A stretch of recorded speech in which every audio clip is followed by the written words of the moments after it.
கள்ளக்குறிச்சி மாவட்டம் கருணாபுரத்தில் ஓய்வு பெற்ற நீதியரசர் கோகுல்தாஸ் விசாரணை மேற்கொண்டு வருகின்றனர். விவரங்களை செய்தியாளர் ரகுவரன் வழங்க கேட்கலாம். ரகுவரன், விவரங்கள்.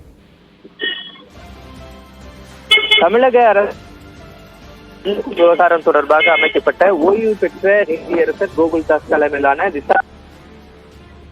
தன்னுடைய விசாரணையை தொடங்கியிருக்கிறார்கள். குறிப்பாக பாத்தீங்கன்னா காலையிலிருந்து மாவட்ட ஆட்சியர் மற்றும் வருவாய்த்துறை அதிகாரிகளிடம் கள்ளச்சாராய விற்பனை தொடர்பாக அவர் விசாரணையை மேற்கொண்டார்.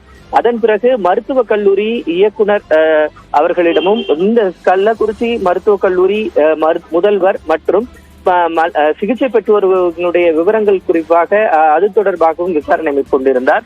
இந்த நிலையில தான் தற்போது பாதிக்கப்பட்ட மக்கள் இருக்கக்கூடிய பகுதிக்கு நேரில் சென்று இந்த விசாரணை ஆணையம் தங்களுடைய விசாரணையை தொடங்கி இருக்கிறது. குறிப்பாக பாத்தீங்கன்னா எங்கிருந்து இந்த கள்ளச்சாராயமானது விற்பனை செய்யப்பட்டது, இந்த மக்கள் எங்கிருந்து அதை வாங்கினார்கள், எப்படி என்பது தொடர்பாக இறந்தவர்கள் வீடு 24 பேருக்கு மேல ஒரே பகுதியில ஒரே தெருவுல இறந்து போயிருக்கிறாங்க.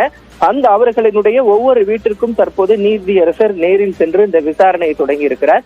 அவருடன் பாத்தீங்கன்னா மாவட்ட ஆட்சியர் மற்றும் காவல்துறை அதிகாரிகள், வருவாய்த்துறை அதிகாரிகள் உள்ளிட்டோர் உடன் இருப்பதை பார்க்க முடிகிறது.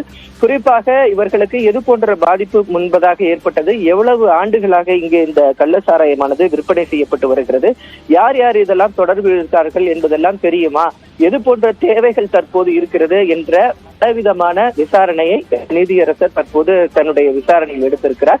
காலையிலிருந்து 2 மணி நேரத்திற்கு மேலாக அதிகாரிகளிடம் விசாரணை செய்யப்பட்ட நிலையில் தற்போது பாதிக்கப்பட்ட மக்கள் மற்றும் இறந்தவர்களின் வீட்டிற்கு நேரடியாக சென்று இந்த விசாரணையை தற்போது நீதியரசர் தொடங்கி இருக்கிறார். நன்றி ரகுவரன், விரிவான விவரங்களுக்கு.